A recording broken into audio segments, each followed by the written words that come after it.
Hello everyone, welcome to my YouTube channel. आज हम लोग अधिगम स्थानांतरण के बारे में पढ़ेंगे। कल जो हमने पढ़ा था उसी के आगे का टॉपिक है, जिसमें हम लोग पढ़ेंगे। आज देखेंगे कि अधिगम का स्थानांतरण क्या है, यह कितने प्रकार का होता है, और हम देखेंगे इसके बाद अधिगम स्थानांतरण के सिद्धांत, और फिर इसके बाद में हम लोग देखेंगे अधिगम के वक्र। तो चलिए शुरू करते हैं। अगर हम बात करें अधिगम स्थानांतरण के प्रकार की बात करें तो क्या होता है अधिगम। पहले जान लीजिए कि अधिगम का स्थानांतरण मतलब क्या होता है कि एक स्थान से दूसरे स्थान पर ले जाना। स्थानांतरण का मतलब यही होता है।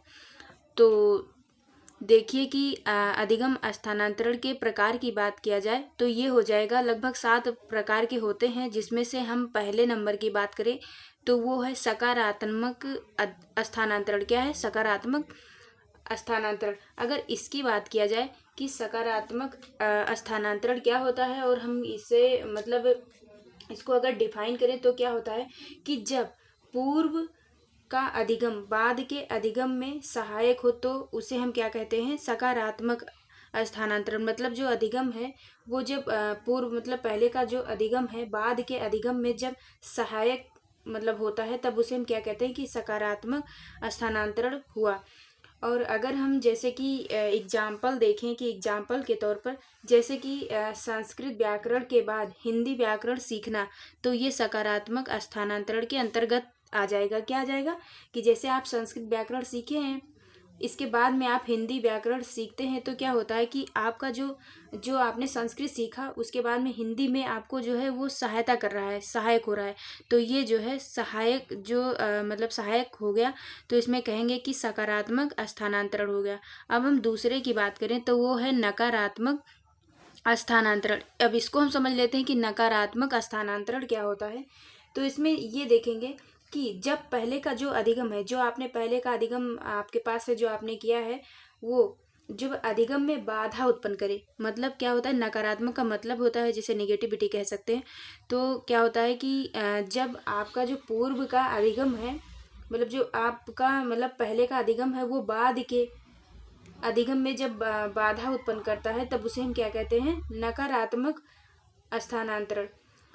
जैसे अब इसमें एग्जाम्पल देखें, जैसे कि आपने जो है अंग्रेजी माध्यम से, आप अंग्रेजी माध्यम से हैं और फिर इसके बाद में आप हिंदी पढ़ते हैं, तो उसमें क्या होता है? कोई सहायक मतलब नहीं होता है, कोई सहायता नहीं होती है, तो इसे हम क्या कहेंगे? नकारात्मक स्थानांतरण। अब हम तीसरा देखें तो वो है शून्य स्थानांतरण। जैसा कि आप शून्य से समझ सकते हैं, तो अगर इसको समझा जाए तो क्या हो जाएगा? जब पहले का अधिगम बाद के अधिगम में कोई सहायता ना करे, तब वो हो जाएगा शून्य स्थानांतरण। मैंने पहले बताया कि क्या होता है, पहले जब पूर्व का अधिगम जो है बाद में जो है सहायता प्रदान करता है, तो वो सकारात्मक अधिगम के अंतर्गत आ जाएगा। और नकारात्मक स्थानांतरण के मतलब जो है मतलब नकारात्मक स्थानांतरण की बात किया जाए, उसमें क्या होगा? उसमें जब मतलब जैसे जब पहले का अधिगम बाद के अधिगम में बाधा उत्पन्न करता है, तब वो नकारात्मक स्थानांतरण के अंतर्गत आ जाएगा। और शून्य स्थानांतरण का मतलब होता है जब पहले का अधिगम बाद के अधिगम में कोई सहायता नहीं करता है, तब क्या हो जाएगा? शून्य स्थानांतरण। अब हम लोग चौथे नंबर की देखेंगे तो हो जाएगा ऊर्ध्वाधर। ऊर्ध्वाधर स्थानांतरण, या फिर हम इसी को कहते हैं लंबवत स्थानांतरण। इसको हम लोग देख लेते हैं। तो इसकी बात हम करें तो हो जाएगा जब निम्न स्तर के ज्ञान को उच्च स्तर पर प्रयोग करना, तो वो हो जाएगा ऊर्ध्वाधर या लंबवत स्थानांतरण। क्या हो जाएगा? अगर इसको डिफाइन किया जाए तो वो हो जाएगा जब निम्न स्तर मतलब जो नीचे स्तर का जो ज्ञान है, जब आप उच्च स्तर पर प्रयोग करेंगे, तब वो जो है क्या कहा जाएगा? ऊर्ध्वाधर, या फिर क्या इसको कहेंगे? लंबवत स्थानांतरण। अब इसके बाद में हम देखते हैं कि अगर इसमें एग्जाम्पल की बात करें तो जैसे आपने मतलब टाइपिंग सीखी है, इसके बाद में आप क्रिकेट खेलते हैं, कुछ भी है, कोई भी एग्जाम्पल ले लीजिए, तो ये ऊर्ध्वाधर मतलब ऊर्ध्वाधर या लंबवत जो है मतलब स्थानांतरण होगा। अब इसके बाद में हम लोग देखते हैं अगला ऊर्ध्वाधर के बाद अब हम लोग क्षैतिज स्थानांतरण देखते हैं। क्या देखेंगे? क्षैतिज स्थानांतरण। इसकी बात करें कि क्षैतिज स्थानांतरण क्या है, तो इसमें क्या होगा जो है, इसमें क्या होता है कि आपस में समान न होने पर भी एक क्षेत्र के अधिगम का जो है दूसरे क्षेत्र में प्रयोग करना। तो ये किसके अंतर्गत आ जाएगा, ये आ जाएगा जो है क्षैतिज स्थानांतरण के अंतर्गत आ जाएगा। अब अगर हम इसके एग्जाम्पल की बात करें तो वो हो जाएगा, क्या हो जाएगा, जैसे गणित के सूत्र को भौतिक में प्रयोग करना। जैसे बहुत सारे फार्मूले रहते हैं जो आपके गणित के फार्मूले होते हैं और वो आप लोग जो है फिजिक्स में भी अप्लाई करते हैं। तो वही है कि जब जैसे कि गणित के सूत्रों को भौतिक में प्रयोग करते हैं तो ये क्या हो जाएगा, क्षैतिज स्थानांतरण। एक बार पुनः समझ लीजिए कि जब आपस में मतलब समान ना होने पर भी एक क्षेत्र के अधिगम, जो एक क्षेत्र में आपने जो अधिगम अर्जित किया है वो जब दूसरे क्षेत्र में प्रयोग करते हैं तो वो क्षैतिज स्थानांतरण के अंतर्गत आ जाएगा। अब हम इसके बाद में देखते हैं मतलब एक अगर एग्जाम्पल की तरह से जैसे कि देखा जाए तो इसमें क्या होगा कि इस तरह से ना होकर कुछ इस तरह से होना जो है, देखिए एक सेकंड नहीं दिख रहा है, तो देखिए इस तरह से अधिगम ना हो करके जब इस तरह से अधिगम होता है तो उसे हम क्या कहेंगे, क्षैतिज स्थानांतरण, ये वाला। तो अब हम देखते हैं इसके बाद में पांचवा तो हो ही गया। अब हम छठे नंबर की बात करें तो वो हो जाएगा, छठे नंबर की बात करें तो ये पार्श्विक स्थानांतरण। अब इसको हम समझ लेते हैं कि पार्श्विक स्थानांतरण क्या होता है। तो इसमें क्या होता है, एक अंग से सीखा गया कौशल जब दूसरे, क्या होगा, एक अंग से सीखा गया कौशल जब दूसरे अंग में किसी कारणवश डालना। जैसे कि आपने एक हाथ में मतलब चोट में लग गई है या फिर पैर में चोट लग गई है, तब क्या होता है कि जो चोट लगने के कारण आपने जैसे चोट लगने के कारण दायां हाथ जो है उसकी जगह पे आपने बायां हाथ प्रयोग करना स्टार्ट कर दिया, तो वो किस में आ जाएगा, पार्श्विक स्थानांतरण। मतलब मजबूरी हो गई है कि मान लीजिए आपका बायां हाथ मतलब कोई फ्रैक्चर हो गया है तो आप उसकी जगह पे क्या करेंगे, दायां हाथ, या फिर आपके मतलब या फिर कह सकते हैं कि दायां हाथ की जगह पे बायां हाथ से लिखना स्टार्ट कर देंगे या कुछ भी करना शुरू कर देंगे। तो ये किसके अंतर्गत आ जाएगा, पार्श्विक स्थानांतरण। अब हम इसके बाद में देखते हैं द्विपार्श्विक स्थानांतरण क्या होता है। तो इसमें क्या होता है, इसमें भी इसी तरह होता है लेकिन इसके थोड़ा विपरीत कह सकते हैं। जैसे कि एक अंग का कौशल दूसरे अंग में जब स्थानांतरित करेंगे तो उसे हम क्या कहेंगे, द्विपार्श्विक स्थानांतरण। इसमें क्या होगा, जैसे कि दाएं हाथ लिखने का जो है बाएं हाथ में भी लिखना। किसी किसी में एक गुण होता है कि आप दाएं हाथ से भी बच्चा लिखता है और बाएं हाथ से, बहुत सारे ऐसे एग्जाम्पल देखने को मिलेंगे। तो ये द्विपार्श्विक स्थानांतरण हो जाएगा। इसमें जरूरी नहीं है कि इसमें मजबूरी के कारण हो सकता है, लेकिन ये जो होता है बात करें तो ये मतलब ऐसा बहुत सारे बच्चों में देखा जाता है या बहुत सारे लोगों में ये गुण या ये क्वालिटी पाई जाती है कि दोनों हाथ से लिखते हैं, दोनों हाथ से कार्य करते हैं। तो ये हो गया अधिगम स्थानांतरण के प्रकार। अब हम इसके बाद में देखते हैं अधिगम स्थानांतरण के सिद्धांत क्या हैं। तो हम आइए इसको देख लेते हैं, इसको समझ लेते हैं। तो अब हम अधिगम स्थानांतरण के सिद्धांत की बात करें तो इसमें सबसे पहला लिखा है सामान्यीकरण का सिद्धांत। क्या है, सामान्यीकरण का सिद्धांत। इसको हम समझ लेते हैं कि ये क्या है। तो इसमें अगर बात किया जाए कि ये क्या है, तो अगर बात करें तो दो वस्तुओं में उभयनिष्ठ भाग का जब स्थानांतरण होता है तब वो क्या कहलाता है, जो है सामान्यीकरण का सिद्धांत। इसको हम एक प्रकार से कह सकते हैं, इसको जड़ भी कह सकते हैं। यहाँ पे लिख लीजिए, क्या कहेंगे, इसको जड़ भी कह सकते हैं। तो ये हो गया, एक सेकंड इससे लिख लीजिए ये। तो ये क्या हो गया, सामान्यीकरण का सिद्धांत। मैंने क्या बताया इसमें कि जैसे कि इसमें हमने बताया कि दो वस्तुओं में उभयनिष्ठ भाग, जो दो वस्तु है उसमें जो उसका मतलब उभयनिष्ठ भाग है उसका जब स्थानांतरण होता है तब वो सामान्यीकरण का सिद्धांत कहलाता है। और इसमें अगर एग्जाम्पल की बात अगर समझा जाए तो क्या होगा कि दो विषय वस्तुओं में उभयनिष्ठ भाग का स्थानांतरण, जैसे कि एक सूत्र आपको पता है और एक सूत्र पर आधारित सवालों में सूत्र का स्थानांतरण। आप देखिए सवालों से कई सवाल लगा सकते हैं ना, तो क्या होता है उसमें जो सूत्र का स्थानांतरण हो जाता है। तो वही कह रहा है सामान्यीकरण का सिद्धांत। मतलब जब एक सूत्र से आप कई सवाल लगा लेते हैं, कई सवाल जो है सॉल्व कर लेते हैं, तो क्या होता है सूत्र का स्थानांतरण हो जाता है। तो वही सामान्यीकरण का सिद्धांत के अंतर्गत ये आप समझ सकते हैं। अब हम लोग देखते हैं दूसरे की बात करें तो जी कारक का सिद्धांत। इसे हम द्विव तत्व का सिद्धांत भी कहते हैं। क्या कहते हैं, प्रश्न पूछता है कि जी कारक का सिद्धांत को हम किस और नाम से जानते हैं, तो उसे हम द्वितीय तत्व का सिद्धांत भी कहते हैं। अब इसको अगर समझा जाए कि जी कारक का सिद्धांत क्या है, तो इसको समझिए। सबसे पहले ये जानिए कि इसको जो मतलब जी कारक का सिद्धांत जो है ये कौन से मनोवैज्ञानिक ने दिया था, तो वो आप यहाँ पे लिख लेंगे। इसको जो है स्पीयरमैन ने दिया था। क्या, कौन से मनोवैज्ञानिक ने दिया था? स्पीयरमैन ने, यहाँ पे आप लोग लिख लेंगे। तो स्पीयरमैन ने दिया था। अब अगर इसको समझा जाए तो क्या हो जाएगा कि जी कारक का जो से जी कारक जो है वो जन्मजात है। मतलब क्या है, जी कारक जो है ये जन्मजात है। और अगर बात करें जन्मजात नियम जो है सार्वभौमिक होता है, अतः इसी का स्थानांतरण होता है। जो जी कारक है इसी का जो है स्थानांतरण होता है। क्यों? क्योंकि ये जन्मजात है और ये सार्वभौमिक होता है। अब हम इसके बाद में दूसरे की बात करें तो ये है आरोपण का सिद्धांत। आरोपण का सिद्धांत किसने दिया था? तो कोहलर ने। हम कोहलर के बारे में एक अलग वीडियो लाएंगे कि इन्होंने कैसे जो है प्रयोग किया था और कैसे अप्लाई किया था। मतलब कोहलर का एक अलग ही सिद्धांत है, बहुत अच्छा, तो हम बताएंगे विस्तार से। तो आप इतना जानिए कि आरोपण का सिद्धांत जो है वो किसने दिया था, तो वो कोहलर ने। फिर इसके बाद में हम लोग देखते हैं कि सामान्य तत्वों का सिद्धांत, तो ये किसने दिया था? इसको भी हम इसकी एक अलग वीडियो लाएंगे, थार्नडाइक के बारे में विस्तृत चर्चा करेंगे। तो समान तत्वों का सिद्धांत जो है ये थार्नडाइक महोदय ने दिया था। और अगर जो ये समान तत्वों का सिद्धांत है इसको अगर समझा जाए, तो अगर इसको अगर थोड़ा एग्जाम्पल लेके समझा जाए तो क्या होता है कि पहले और बाद के अधिगम में जहाँ तक समानता होगी उसी का स्थानांतरण वहीं तक होगा। जिससे पहले का अधिगम है और बाद का अधिगम, उसमें जो बात करें तो जहाँ तक समानता पाई जाएगी वहीं तक जो है स्थानांतरण होगा। जैसे अगर मान लीजिए कोई बच्चा है, जैसे कि कोई बच्चा है और वो मतलब 2 दिन आया, मान लीजिए ABC, और फिर इधर बात करें तो इधर कर दे ABCDE। वो पहले दिन आया तब उसने 3 अक्षर सीखा, और उसने जो है दूसरे दिन आया और उसने 5 अक्षर सीखा। मतलब पहले दिन ABC सीखा और दूसरे दिन ABCDE, मतलब 5 अक्षर सीखा।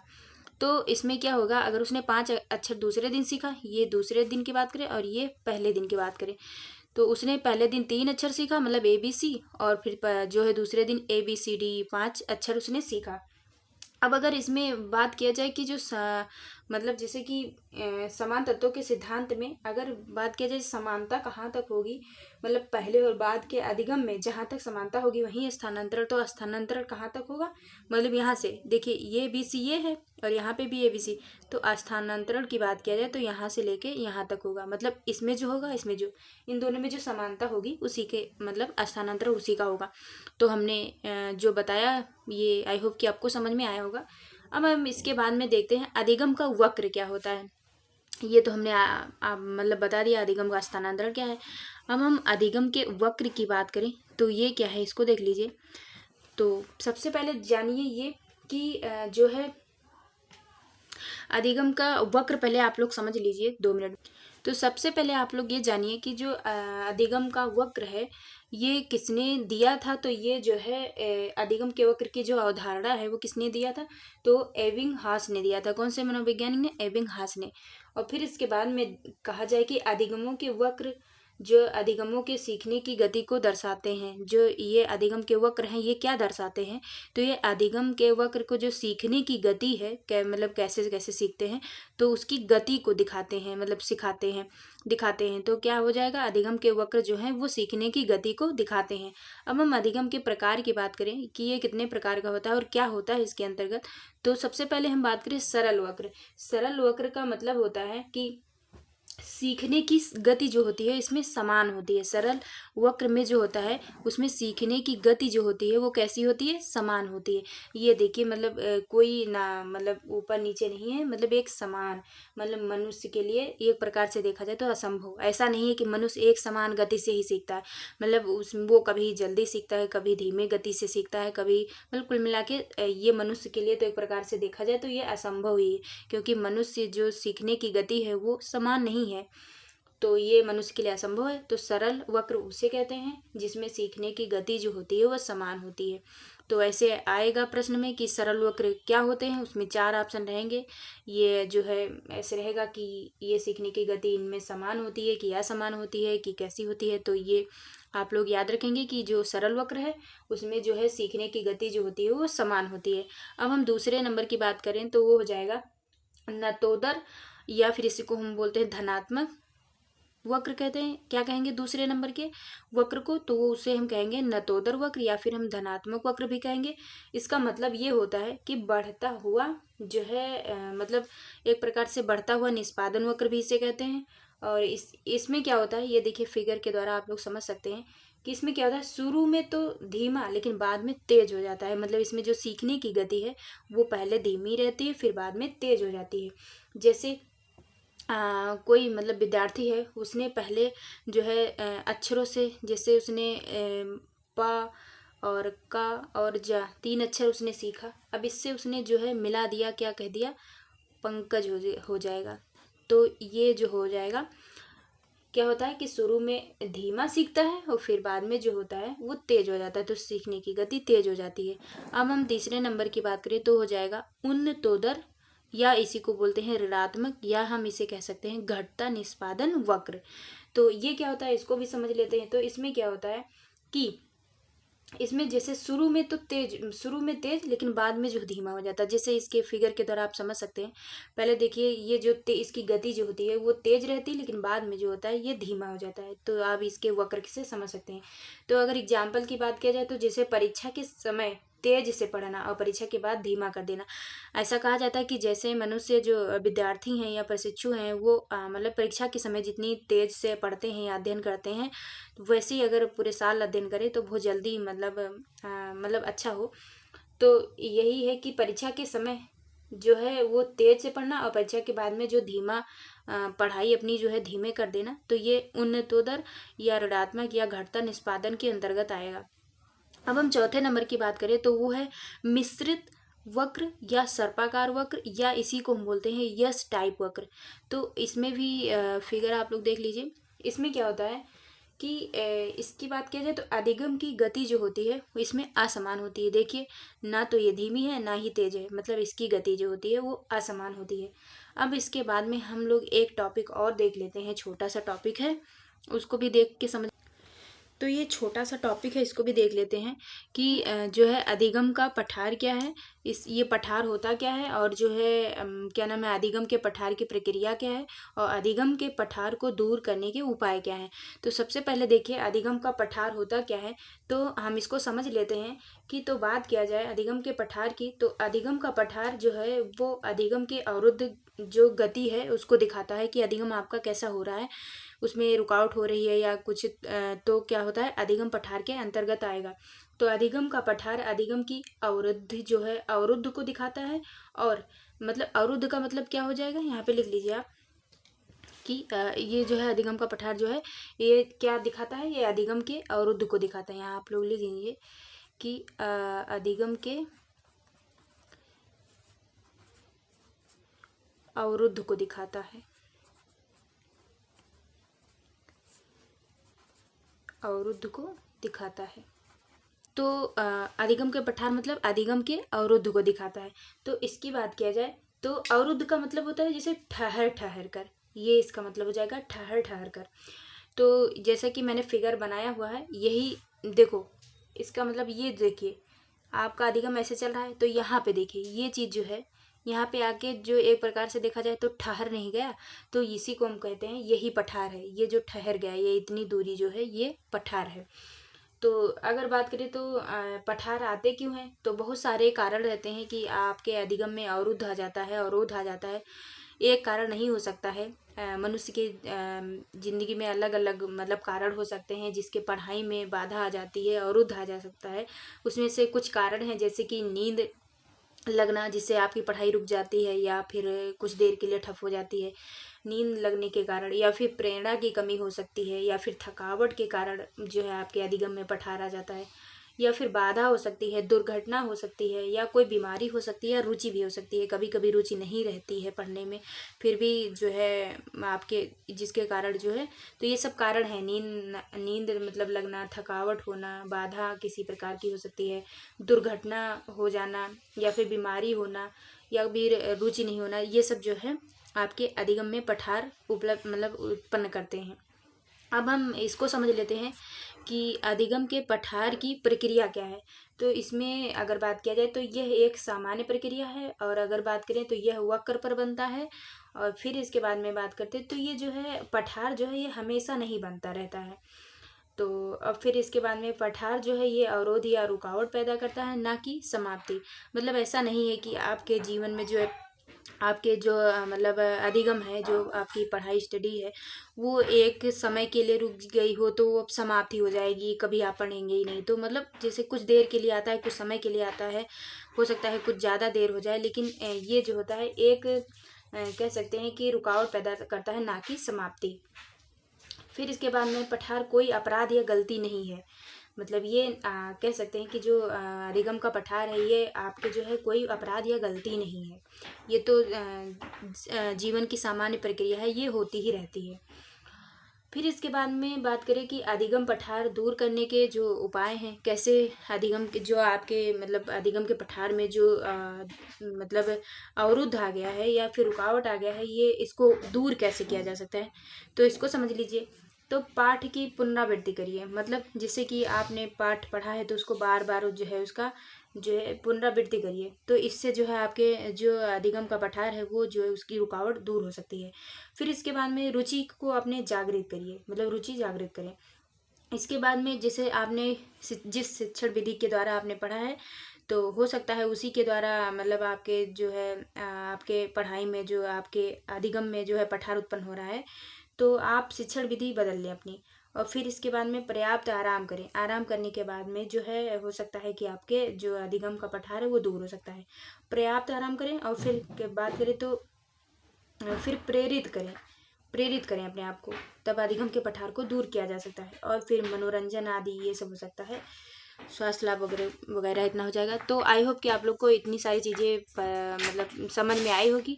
तो आज के लिए इतना ही, और फिर तब तक के लिए धन्यवाद।